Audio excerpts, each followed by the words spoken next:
Hey y'all, it's Ashley Janae, love and relationship coach, and I would like to talk today about masculine and feminine polarity. And this is in response to I've recently been sharing my work a bit more in some neutral audiences. So folks who aren't necessarily looking for information on the kind of coaching that I do or the kind of information that I share, but who do have an interest in personal development in general.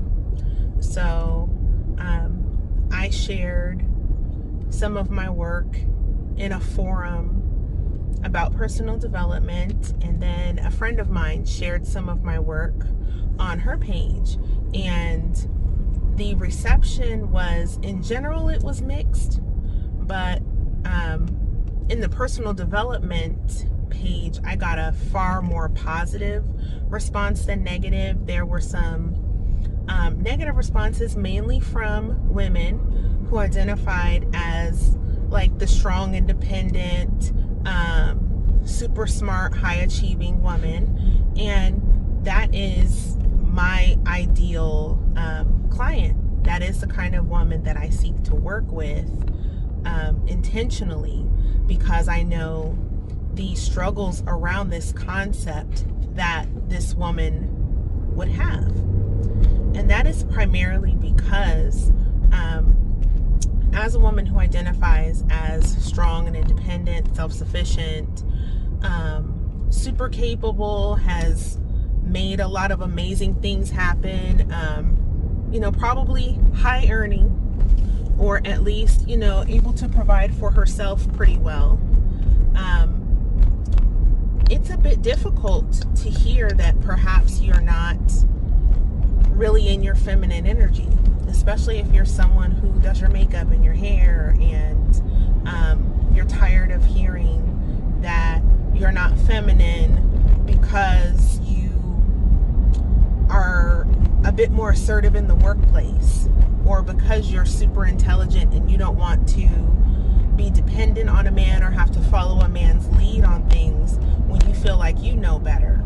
So I want to clarify some of the misconceptions that there are about polarity and this kind of work, and I believe those misconceptions mainly exist because there's so much reactivity around this topic.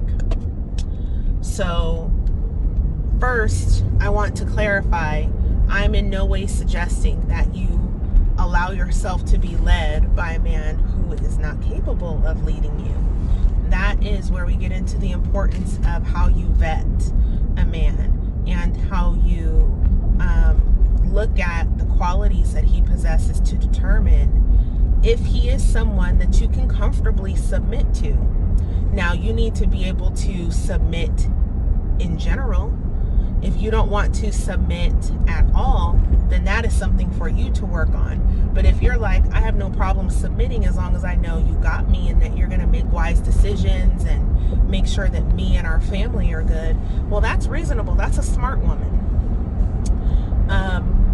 I would advise a woman in that position to determine what qualities you need a man to possess in order for you to feel like it is safe to submit to him.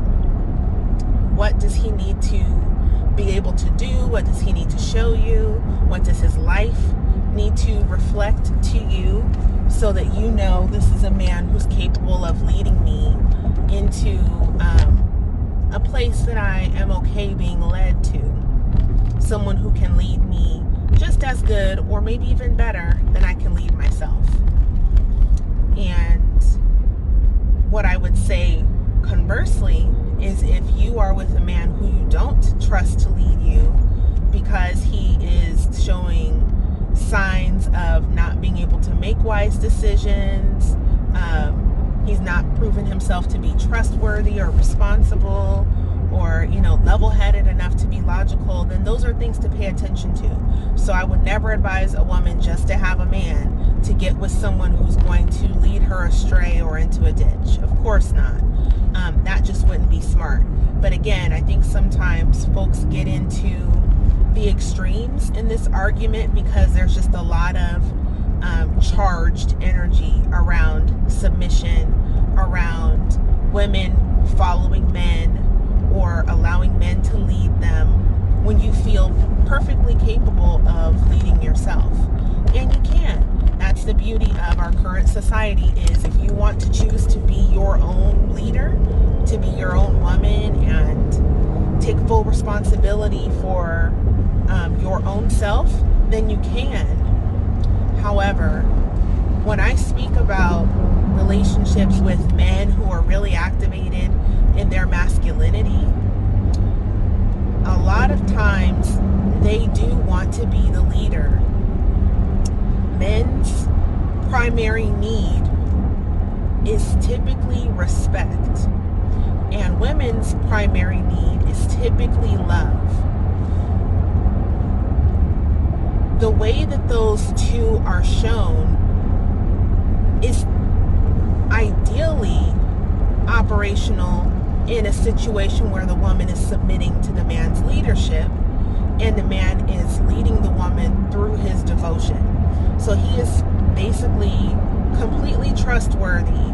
She feels safe. She can relax into her feminine energy. She can relax knowing that her man is taking care of her. He's taking care of everything. He's going to make sure she's good. She's secure. She's not wanting for anything. It is the joy of his life to bring her pleasure. And he would lay down his life for her. But what do you have to exchange to get that level of commitment from a man? You have to be willing to submit to his leadership. You have to respect his decisions. Now, a man who is reasonable will always welcome your thoughts, your opinion, your gift of intuition, and allow you to influence his decision making and to share with him your insights and your thoughts and your feelings. But just like in the president-vice president relationship, there is one person who's ultimately responsible to make the decisions, but that doesn't mean that others don't have influence on those decisions. And the woman that's in the masculine man's life does have a lot of influence.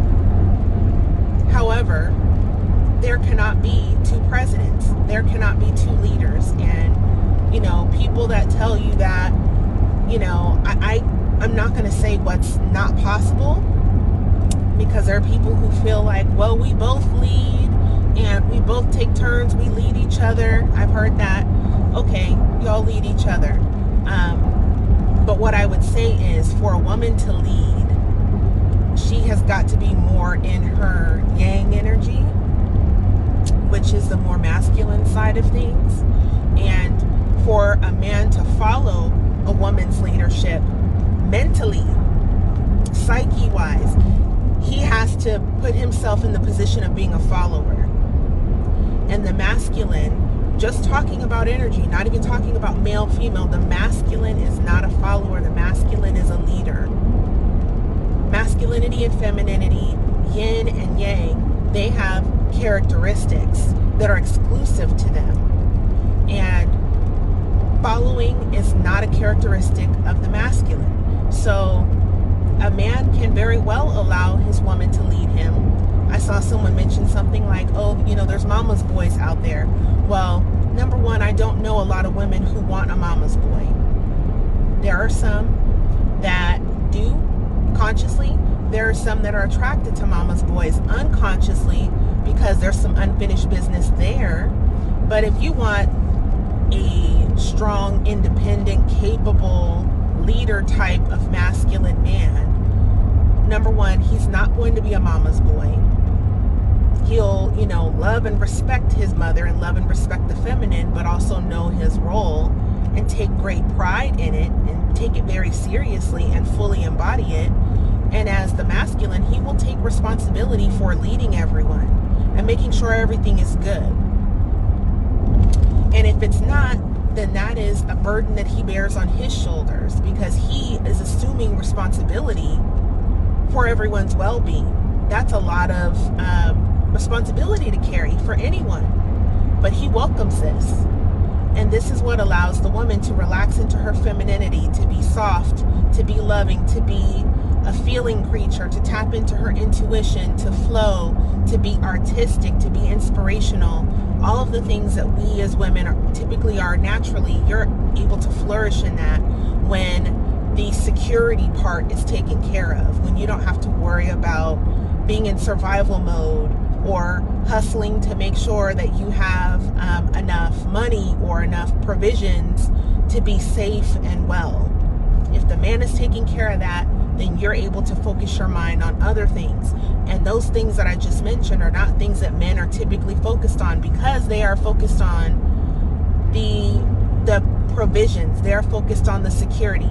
They're focused on the economics and making sure that they have enough money, that they can provide, that their family's not hungry, that, no one can threaten the safety of their family. That's where their mind is at. So the two complement each other very well. And there is no stepping on of the toes. It's a dance. The two work very well together when you both kind of play your role. Now, as a woman, if you step more into the yang energy, which is more masculine, then your man conversely has to step into the more yin energy, which is more feminine. And a lot of times that unconsciously doesn't feel good if that's not the energy the man wants to operate in. Now, if he embraces feminine energy or feminized energy a bit more, he may be comfortable being there. But one thing I also notice with a lot of really smart and capable women is that they do not want to be with a man who they can run. They want a man who is strong, that they can respect. They want a man who's almost kind of like they are. Really strong, capable, responsible, possesses those same qualities, but just in a man. But they don't understand that that's not a match. That a man like that is not looking for those same qualities in a woman, because he already possesses that. So he doesn't need a partner to bring that to the relationship. What he needs is someone who's not going to work against that. He wants someone who you all can have a unified vision. But if you have a vision and he has a vision, you have to work to try to merge your two visions, and you have to try to get on the same page with each other. And you're trying to do things one way and he's trying to do things another way. And keep in mind, you're still a woman, so your approach is going to be different because you are coming from the feminine perspective. Even though you're in your yang energy, you're still feminine, you still are a woman, you still have that kind of mind. So a lot of times it is going to conflict, because men are typically driven more by logic, women are typically driven more by emotion. That's just how we're wired. It's not a negative thing. Women are not less than men. We are equals in terms of the fact that we are all human and we all have the same worth. We all are equal in the eyes of God. We're all children of the Most High. However, for things to function optimally in a relationship that is polarized, there is a more masculine energy and there is a more feminine energy. And that is not a matter of opinion, it's scientific. If you look at the world, there's always the yin and the yang. There is the predator and the prey. There is the plug and the socket. There is the chaser and the runner. There is the light and the dark. That exists in all of nature. That is what creates the balance. When the two are brought together, it's the perfect union. So this is what I'm talking about. If you are more in your yang energy or more masculinized, you are naturally going to attract a more feminized type of man. And when I say feminized, I don't mean a man in a dress. I mean a man who is maybe not a strong leader. A man that you will have to lead because you embody the masculine energy in the situation, in the relationship. You may attract a man who needs you to organize things and take charge and handle the business and do things that are traditionally more masculine qualities. And if you're okay with that, then so be it. This is not really for you. What I talk about, what I'm teaching is not really for you because you're okay with it. But if you are a woman who that's the type of man you've been attracting, but that's not the kind of man you want, what I'm trying to show you is that you can make a shift and start to embody some of those qualities that you may have gotten away from a little bit in pursuit of accolades or respect or education or advancing your career or just having to be self-sufficient.